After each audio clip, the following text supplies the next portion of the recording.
की बात है। एक गांव में एक व्यक्ति रहता था जो बहुत ही अपशकुन था। सब लोग मानते थे कि इसकी शक्ल देखने से पूरा दिन खराब हो जाता है।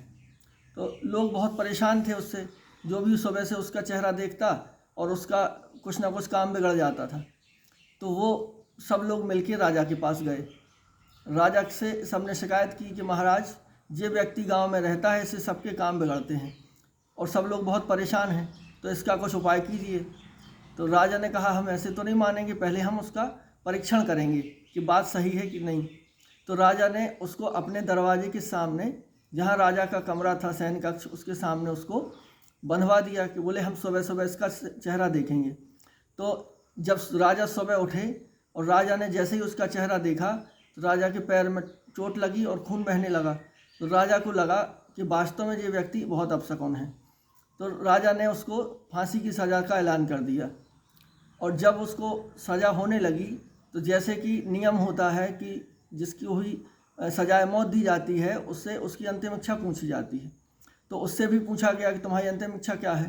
बोले, महाराज अब मरना तो है ही है, मेरी अंतिम इच्छा तो कुछ नहीं है, बस एक चीज़ का मलाल ज़रूर है दिल में कि मेरे साथ अन्याय हो रहा। तो राजा ने पूछा, कैसा अन्याय, तुम तो है ही इस तरह के।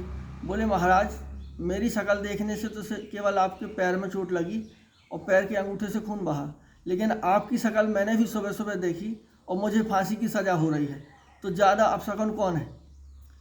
तो राजा को फिर बात समझ में आई और राजा ने उसको फिर मुक्त किया। तो कहने का भाव ये है कि बहुत लोग जैसे मानते हैं कि सगुन कोई व्यक्ति काना है तो उसकी शक्ल देखने से दिन खराब हो जाता है। वास्तव में अगर हम देखें कि रामायण में जब शंकर जी की बारात निकलती है तो सबसे आगे कौन था, यही लोग थे, जो दिव्यांग लोग हैं वही सबसे आगे थे। तो ये तो शंकर जी के गण हैं। अगर उसको पॉजिटिव वे में देखें तो ये हमें शुभ संकेत भी हो सकता है। और दूसरी बात ये है कि अगर हम भगवान को मानते हैं तो सुबह सुबह जब भगवान का ध्यान करके घर से निकलते हैं तो भगवान से ज़्यादा पावरफुल औरा तो किसी का नहीं है, फिर वो कैसे अपशकुन हो गया। और यदि वो व्यक्ति ज़्यादा पावरफुल है तो फिर हम उसी की पूजा करें, तो भगवान को पूजा क्यों करते हैं।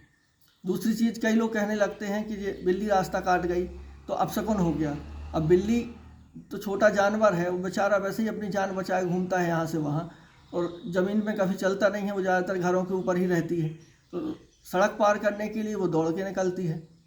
तो अपन कह देते कि बिल्ली रास्ता काट गई, तो हमें संकेत मिला। बहुत लोग तर्क देने लगते कि भगवान ने संकेत दिया है। अगर भगवान से हमारी इतनी अच्छी ट्यूनिंग है, इतना ज़्यादा भगवान से हमारा कनेक्शन जुड़ा हुआ है, तो भगवान कुछ अहित होने ही नहीं देंगे। वो उस अहित को भी हमारे भले में बदल देंगे। तो ये सब विचार जो हैं सगुन अपशकुन, ये सब पूरा अंधविश्वास है।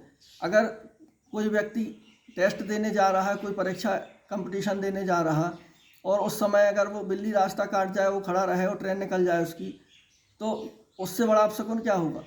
और किसी को हार्ट अटैक आया है, इमरजेंसी में अस्पताल जाना है, एम्बुलेंस खड़ी हो जाए कि बिल्ली रास्ता काट गई है। तो ये सब कोरी मान्यताएं हैं, इसका कोई लॉजिक नहीं है। हम यदि सुबह से भगवान का ध्यान करते हैं और भगवान का ध्यान करके घर से निकलते हैं तो हर काम हमारा अच्छा ही होगा। धन्यवाद।